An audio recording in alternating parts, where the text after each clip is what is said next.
నమస్తే, welcome to పూరా local. ప్రస్తుతం మనం గాంధీ భవన్ లో పార్టీ సీనియర్ నాయకురాలు ఇంద్రా శోభన్ తోటి ఉన్నాము. అమెరికాలో బీఆర్ఎస్ పార్టీకి సంబంధించి రజతోత్సవ వేడుకలు జరుగుతున్నాయి. మీ అభిప్రాయం ఏంటి? తెలంగాణ రాష్ట్రంలో 10 సంవత్సరాలు వాళ్ళు అధికారం అనుభవించిన తర్వాత టీఆర్ఎస్ బీఆర్ఎస్ గా మారిన సందర్భంలో రజోత్సవ సభ 25 సంవత్సరాల సభ అని పెట్టుకుంటే అసలు పెట్టుకునే నైతిక హక్కు ఉందా లేదా వాళ్ళు ఆలోచించుకోవాలి. టీఆర్ఎస్ అయితే ఓకే, బట్ అది బీఆర్ఎస్ గా ఆవిర్భవించిన తర్వాత పార్టీ వ్యక్తులు వాళ్ళే అయిండొచ్చు. పార్టీ మారిన తర్వాత ఆ లైన్ 25 సంవత్సరాలు వర్తిస్తుందా వర్తించదా అనేది వాళ్ళు ఆత్మ పరిశీలన చేసుకోవాలి. అయినప్పటికీ కూడా వాళ్ళు ఈ రాష్ట్రంలో ఏం పొడిచినారని చెప్పేసి పోయి ఇలా మీరు అమెరికాలో చేసుకుంటున్నారు. తెలంగాణ ఉద్యమ సమయంలో అంటే ప్రజలందరినీ ఏకం చేయడం కోసం ఎన్ఆర్ఐలవి భాగస్వామ్యం కావాలని అడిగినాం. తెలంగాణ 10 సంవత్సరాలు పాలించిన తర్వాత పునర్నిర్మాణంలో భాగస్వామ్యం కావాలని అడిగినారు. మరి ఇవాళ ఎందుకు దేంట్లో కావాలంటే 10 సంవత్సరాలు మీరు దోచుకున్న సొమ్ము ఏ విధంగా దాచుకోవాలా అనే దానికోసం ప్రణాళిక రచిస్తున్నారా, తీసుకున్నటువంటిది ఏ విధంగా తిరిగి మీరు మళ్ళీ వాళ్ళని ఫోన్ చేసుకునే ప్రయత్నంలో భాగంగా ఇవాళ రకరకాల వేషాలు వేస్తున్నారు, రకరకాల అవతారాలు ఎత్తుతున్నారు. కాబట్టి వాళ్ళు ఆలోచించుకోవాల్సిన అవసరం ఉన్నది. ఇది తెలంగాణ సమాజం కూడా బీఆర్ఎస్ అవసరం లేదని కదా ప్రజలు ఇవాళ తీర్పిచ్చినారు. సో వచ్చినటువంటి అంశాల నేపథ్యంలో కేటీఆర్ గారు వాళ్ళ వర్కింగ్ ప్రెసిడెంట్ గా ఉంటూ అసలు పార్టీ ప్రెసిడెంట్ గా ఉన్నటువంటి కేసీఆర్ గారు ప్రతిపక్ష నాయకుడిగా ఈ రోజు వరకు ఆయన పోషించిన పాత్ర ఏంటి? ఈ రాష్ట్రంలో ప్రజలకు అధికారం ఉంటే అందుబాటులో ఉంటా, అధికారం లేకపోతే ఫామ్ హౌస్ లో ఉంటాను ఒక మెసేజ్ మీరు ఇస్తున్నారు. అలాంటప్పుడు మీ పార్టీ ఎందుకు ఈ రాష్ట్రంలో ఎవరికి అవసరం ఉన్నది మీతోనా అనేది కూడా ఆలోచించుకోవాల్సిన అవసరం.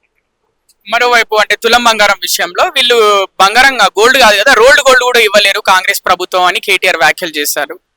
10 సంవత్సరాలు వాళ్ళ అధికారంలో ఉండి వాళ్ళు మేనిఫెస్టోలో పెట్టినటువంటి అంశాలు ప్రతి ఇంటికి ప్రతి ఒక్కరికి ఇల్లు ఇస్తాం పేదవాడికి అన్నావు, ఇచ్చినారా? 3 ఎకరాల భూమి ఇస్తున్నారు, ఇచ్చినారా? KG to PG అన్నారు, మొదలు పెట్టినారా?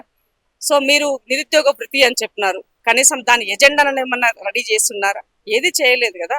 సో పార్టీలు అనుకున్నప్పుడు మేనిఫెస్టోలో పెట్టినటువంటి అంశాల నేపథ్యంలో వయబిలిటీ ఏమున్నది, వయబిలిటీ లేనటువంటి అంశాలు ఏమున్నాయి అన్నది కొన్ని బేరసారాలు వేసుకున్నటువంటి పరిస్థితులు ఏర్పడి ఉన్నాయి. ఇవాళ కాంగ్రెస్ అధికారంలోకి వచ్చిన సందర్భంలో మేము వచ్చి 16 నెలలు 18 నెలలు అనుకోండి. సో వచ్చిన నేపథ్యం నుంచి ఇంకా మాకు ప్రజలు ఇచ్చినటువంటి మ్యాండేటరీ ఇంకా 3 సంవత్సరాల 2 నెలల కాలం మాకు ఉన్నది, ఇంకా ఉన్నది కదా సమయం. ఈ రోజుతోనే అయిపోలేదు కదా. మేనిఫెస్టోలో పెట్టినటువంటి అంశాలు నెరవేర్చినప్పుడు ప్రజలు డెఫినెట్ గా అడుగుతారు. అప్పుడు మేము సమాధానం చెప్పుకుంటాం, ఎందుకు చేయకపోతే ఎందుకు చేయలేకపోయినామని. సో కాబట్టి ఇప్పటి నుంచే లేసి పొద్దున్న లేస్తే పిల్లి శాపనార్థాలు పెడుతూ పొద్దున్న లేసి ఇవే మాటలు పదే పదే చెప్తూ చేయడం వల్ల మీ యొక్క రాజకీయ పరిపక్వత ఏమున్నదనేది సమాజానికి అర్థం అవుతుంది. కాబట్టి అధికారం ఉండగానే ఏది చేసినా నడిచిపోతుంది, ప్రతిపక్షం రాగానే వాళ్ళ ప్రజలు గుర్తుకొచ్చినారు, ఉద్యమకారులు గుర్తుకొచ్చినారు, ఆత్మాభిమానం గుర్తొచ్చినది, ప్రజా సంఘాలు గుర్తొచ్చినాయి, ప్రశ్నించే గొంతుకలు గుర్తొచ్చినాయి. ఇది మీ యొక్క నైజం అన్నది తెలంగాణ సమాజానికి అర్థమైపోయింది. కాబట్టి అధికారం ఉన్నా లేకపోయినా ప్రజల కోసం ప్రజాక్షేత్రంలో అడుగు పెట్టినప్పుడు మనిషి యొక్క నైజం మారకూడదు. సో నీ యొక్క కలం నీ చేతిలో ఉన్నప్పుడు ఎంతమంది తలరాతలు మార్చినవన్నది మనం ఓడిపోయిన తర్వాత వాళ్ళు మాట్లాడుకుంటారు. కానీ వాళ్ళ మీరు ఎంతమంది భవిష్యత్తు బాగు చేశారు? ధరణి పేరుతోటి ఆ ధరణి దరిద్రాన్ని ప్రజల మధ్య రుద్ది ఎంతో మంది యొక్క ప్రాణాలు కోల్పోవడానికి మీరు కారణమైనారు. ఇవాళ వాడి భూమి సొంత భూమి తన భూమి అయితే కూడా పట్టాన్ని ఇది కాదు ఇంకొకటి దానిపైన ఎక్కినప్పుడు తిరిగి దాన్ని కరెక్షన్ చేసుకోవడానికి కూడా అవకాశం లేకుండా ప్రజలు ఎన్ని గోసపుచ్చుకున్నారు కదా. మరి అది తెలియలేదా ఆ రోజు అని అడుగుతున్నాను నేను. కాబట్టి కొన్ని పొరపాట్లు జరిగినప్పుడు సరిదిద్దుకునే ప్రయత్నం ప్రభుత్వాలు చేయాల్సినటువంటి అవసరం ఉన్నది. అది మీరు ఎప్పుడు చేయాలి.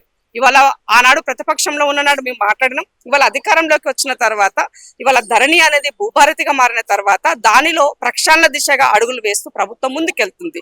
మీకు ఏమాత్రం సోయి తెలివి ఉంటే మేము చేసినటువంటి దాంట్లో ఎలాంటి లోవి చేస్తున్నాము, ఏం చేస్తున్నాము అది ప్రజల పక్షాన నిలబడి సరిచేయడం కోసం ఇంకింత మీరు ప్రయత్నం చేస్తే ప్రజలు మిమ్మల్ని హర్షిస్తారు.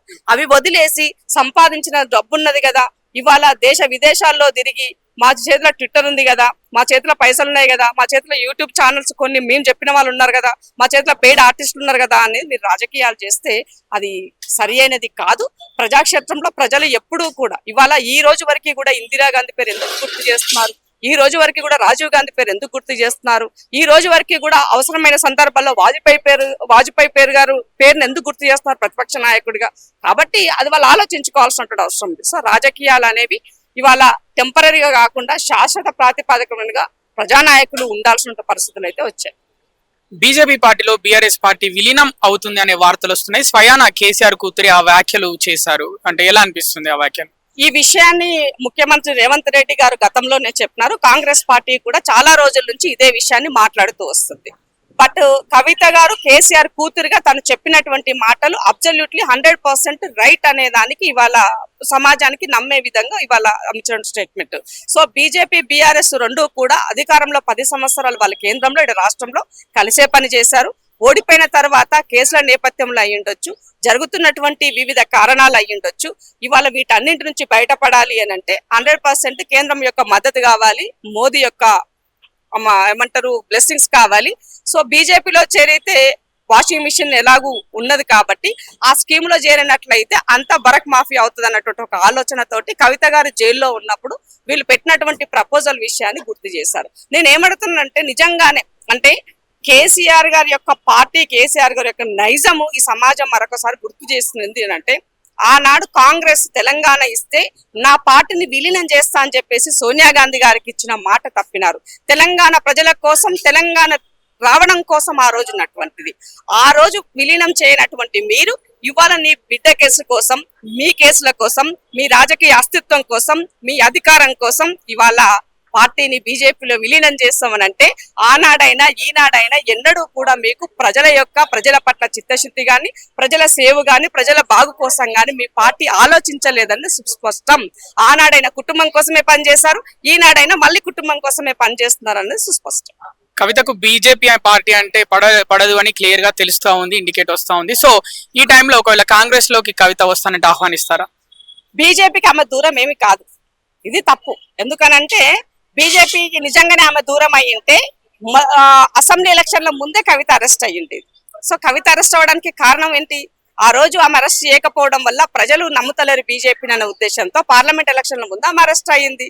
కాబట్టి ఇదంతా కూడా ఒక డ్రామాలోని భాగమే తప్ప కవిత గారికి ఆమెకు పవర్ కావాలి, డబ్బు కావాలి, అది ఎటువైపు అయినా ఎవరైనా సరే ఇచ్చడానికి ఆమె సిద్ధంగా ఉంటారు. అంతే తప్ప ఆమె బీజేపీకి దూరం అనో కాంగ్రెస్ కి దగ్గర అనో కాదు. కాంగ్రెస్ కి ఆమె ఏ రకంగా దగ్గర అవుతుంది? కాంగ్రెస్ విషయంలో ఆమె ఆలోచన.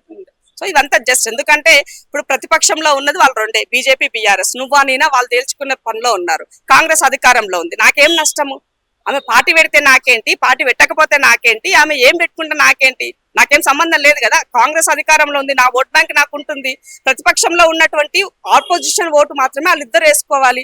వాళ్ళిద్దరు చీల్చుకునే పనిలో ఉన్నారు, అది వాళ్ళకి సంబంధించిన విషయం. దీంట్లో కాంగ్రెస్ ఎందుకు బద్నాం చేయాలా? ఇంటి యొక్క సమస్యనే నెరవేర్చలేనటువంటి కేసీఆర్ గారికి రాష్ట్ర ప్రజల సమస్యలను ఏ విధంగా ఆయన చేయగలుగుతారు? అది ఆలోచించాలి కదా. విజ్ఞానటువంటి రాజకీయవేత్తలు అయిండొచ్చు, విజ్ఞానవంతులు అయిండొచ్చు, వివేకవంతులు అయిండొచ్చు, వీళ్ళందరూ కూడా వాళ్ళు ఆలోచించాల్సిన సమయం ఇది. సో పొద్దున్న లేస్తే కుటుంబ రాజకీయాల గురించి మాట్లాడేటువంటి కేసీఆర్ గారు ఇవాళ ఆనాడు తెలంగాణ ఉద్యమంలో ఆల నరేందర్ నుంచి ఈటల రాజేందర్ వరకు కూడా ప్రశ్నించిందని చెప్పేసి అవమానకరంగా బయటకు గెంటేశారు కదా. మరి ఇవాళ నీ బిడ్డే సామాజిక తెలంగాణ రాలేదని, మా నాయన అన్యాయం చేసినాడని చాలా చాలా మాట్లాడుతున్నది. మరి ఈ రోజు వరకు ఎందుకు ఆమెకు ఒక షోకాజ్ నోటీస్ ఇవ్వలే? ఈ రోజు ఎందుకు ఆమె గురించి మీరు మాట్లాడతలేరు? ఎందుకు ఆమెను మీరు కనీసం పిలిచి, బిడ్డనే కదా పిలిచి ఎందుకు మాట్లాడతలేరు మీరు? సో ఇదంతా జస్ట్ డ్రామా, అంత పొలిటికల్ డ్రామానే తప్ప దీంట్లో ఏమీ లేదు. 4 రోజులు అయిన తర్వాత అన్ని సెటరేట్ అయితే మళ్ళీ పోయి బాపు నేను బాగున్నా నువ్వు బాగుండా అంటది అంతే. ఒక మహిళా రాజకీయ నాయకురాలుగా చెప్పండి, ఇప్పుడు కవిత సొంత పార్టీ పెట్టుకుంది, అలాగే ఎందుకంటే ఇప్పుడు మహిళలకు ఎలా ఉంది రాజకీయాల్లో ప్రస్తుతం తెలంగాణ రాష్ట్రాల్లో మహిళల పరిస్థితి ఎలా ఉంది? కవిత పార్టీ పెట్టుకుంటే ఆదరణ లభిస్తుందా? తెలంగాణ కాదు, దేశవ్యాప్తంగానే మహిళల పట్ల రాజకీయాలలో చిన్న చూపు ఉందన్నది ముమ్మాటికి వాస్తవము. సో అది మన ఉన్నది పురుషాధిక ప్రపంచం కాబట్టి ఆటోమేటిక్ గా ఆ యొక్క డిస్క్రిమినేషన్ అనేది కనబడుతుంది ఎక్కడైనా కూడా. సో ఆయా వేదికలలో ఇప్పుడు రాజకీయ వారసత్వం నుంచి వచ్చిన వాళ్ళ పరిస్థితులు అలా ఉన్నప్పుడు నార్మల్ వాళ్ళ పరిస్థితులు ఏముంటాయి? కాబట్టి ఆలోచించుకోవాల్సిన అవసరం ఉంది. సో మహిళలు రాజకీయంగా ఎదగాలని కోరుకునేటువంటి వ్యక్తిని నేను. డెఫినెట్ గా ఆమెకు అవకాశం ఉంటే ఆమె పెట్టుకొని చేయొచ్చు, దాంట్లో ఎవరికి ఎలాంటి అబ్జెక్షన్ ఉండదు. బట్ ఎవరు వెళ్తారు ఎవరు వెళ్ళరు, ఆమె యొక్క అది ఏంటి అనేది కూడా వేరే సరళ వేసుకుంటారు కదా. ఒక వ్యక్తి పని చేయాలి తనతో వెళ్ళి అని అనుకున్నప్పుడు తనకు ఉన్నటువంటి నేపథ్యం ఏముండింది, ఆమె వచ్చిన 10 సంవత్సరాల కాలంలో తన యొక్క ట్రాక్ రికార్డ్ ఏముండింది, సో ఈ ట్రాక్ రికార్డ్ ద్వారా తెలంగాణ సమాజానికి ఏం బెనిఫిట్ అవుతుంది, ఈమెతో మనం ర్యాలీ అయితే ఏమవుతుందో ప్రజలు ఆలోచించుకుంటారు కదా.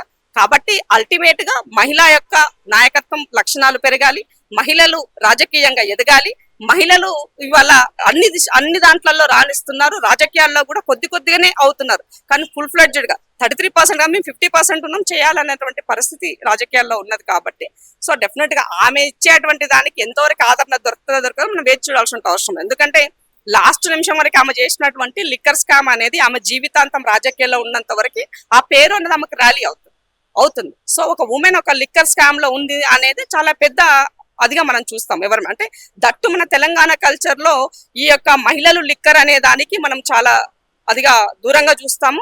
సో ఇలాంటి విషయాలలో మనం ఊడ్చము అనే విధంగా మనం ఉంటాం. కాబట్టి అలాంటి అంశాల పట్ల తెలంగాణ గురించి, తెలంగాణ పరువు గురించి, తెలంగాణ మహిళల గురించి దేశం ప్రపంచం మాట్లాడుకున్న పరిస్థితికి తీసుకొచ్చినారు. కాబట్టి ఏముంటుందో వెయిట్ చూడాల్సినటువంటి అవసరం అయితే ఉంది. బట్ అల్టిమేట్ గా ఆమె ఒక 4 అడుగులు ముందుకేసి తండ్రికి అయితే నేను పార్టీ ఆల్టర్నేట్ చూసుకుంటా అనే విధంగా ఇచ్చారు. మీరు నాయకత్వం వహిస్తే పని చేస్తా, ఐదర్ లేదనుకుంటే వేరే వాళ్ళ నాయకత్వం నేను సహించలేనని ఆమె ఇచ్చినటువంటి స్టేట్మెంట్. మోరోవర్ అందరు గమనించాల్సిన విషయం ఏంటంటే బీజేపీ బీఆర్ఎస్ లో విలీనం, కలిసి పనిచేస్తాం కాదు, విలీనం అనే చాలా పెద్ద వర్డ్ ఆమె యూజ్ చేసింది.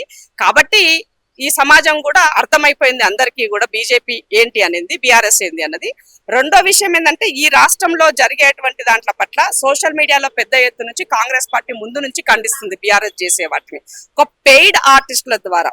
సో ఇవాళ ఒక పెయిడ్ ఆర్టిస్టుల ద్వారా నా యొక్క వ్యక్తిత్వ హననం జరుగుతుంది అని ఆమె చెప్పినటువంటి మాట కూడా చాలా పెద్దది. సో కాంగ్రెస్ పార్టీ కూడా మాలాంటి వాళ్ళ విషయాలు అయిండొచ్చు, పార్టీ విషయం అయిండొచ్చు, ముఖ్యమంత్రి గారి విషయం అయిండొచ్చు, చాలా రోజుల నుంచి వాళ్ళ సోషల్ మీడియా పెయిడ్ ఆర్టిస్టుల ద్వారా ఫేక్ న్యూస్ ప్రచారం చేస్తారని చెప్తున్నాము.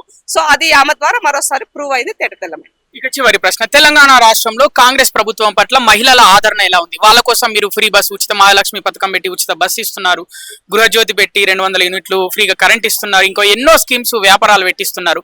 మహిళలు ఏమనుకుంటున్నారు కాంగ్రెస్ ప్రభుత్వం గురించి తెలంగాణ రాష్ట్రంలో? సో ఈ ప్రభుత్వము ఏది చేసినా కూడా మహిళలని వాళ్ళ యొక్క యూనిట్ గా తీసుకుంటుంది.